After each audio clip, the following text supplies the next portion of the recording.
Morning. Well, as you can see, it's definitely windy, but what I'd like to do for today is we'll do a bit of a Flinders camping video, and we're going to pack camp up and go for a drive up through the back roads of this campground, show you a few of the campsites. This is the Amity Point end of Flinders Beach.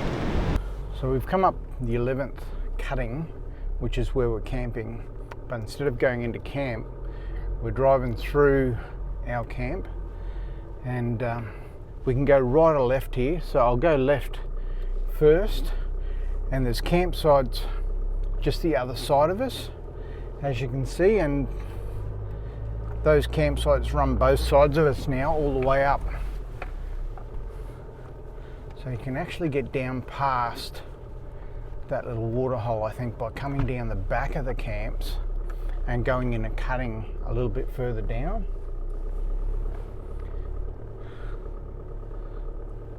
So we've just come down to the next camp to the east of us, and we're still on this back track. We're well past the little water hole that's been created with the high tide and the eastern breeze. We're just going through this front track on the shore side of the beach. Quite a few people camping midweek here at the moment. Here's that tree looking for the top.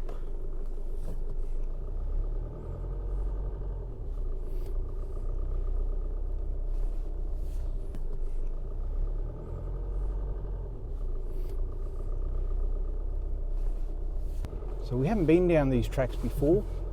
I thought I'd just drive and give you a bit of an idea. There's a whole host of campsites up the back here.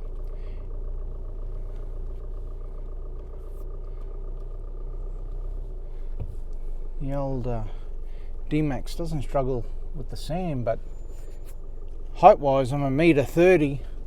I'm still going left here, and we'll come back on the back tracks.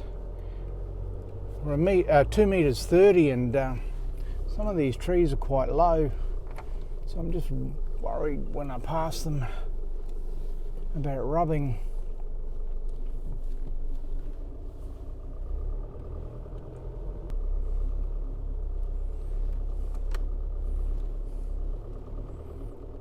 I don't think we've gone much further here.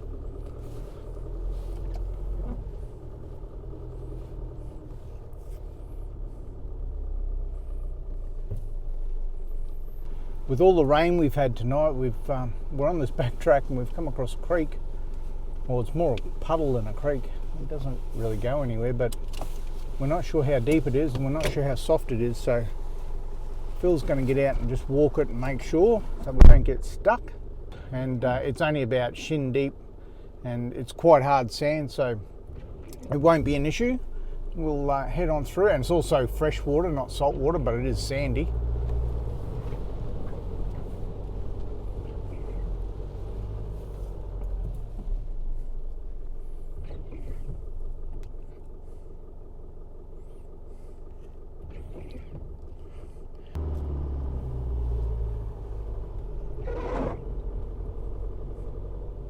So that was a little water crossing. It certainly wasn't very deep or challenging, but a little bit of fresh water never goes astray, splashing up under the truck.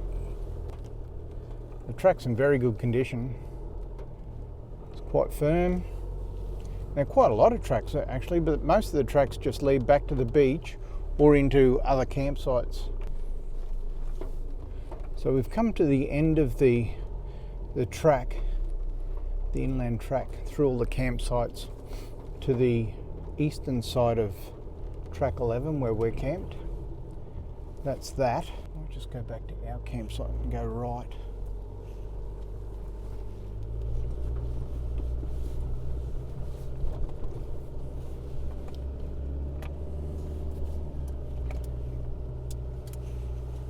There was way more campsites in there than I expected. It's quite good. It was a nice drive. And we're back at our camp. So now we'll go straight down past our camp, but instead of going left and going east past all the campsites on the inland track at Flinders, we'll go right and check out the camps that way.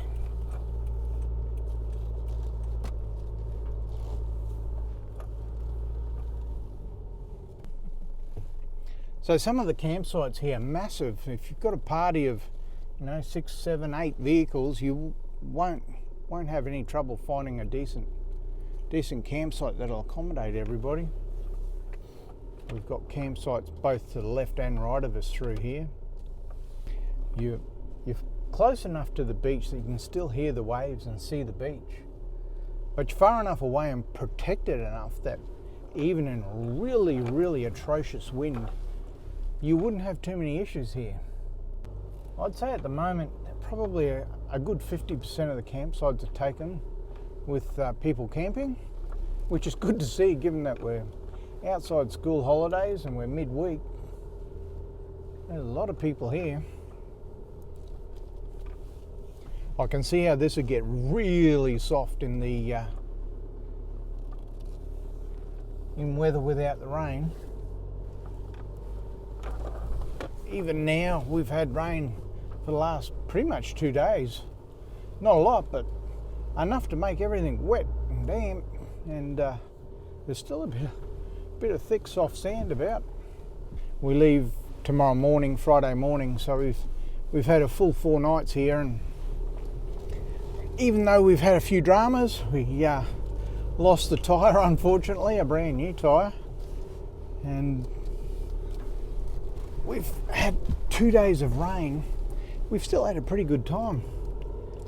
Flinders Beach.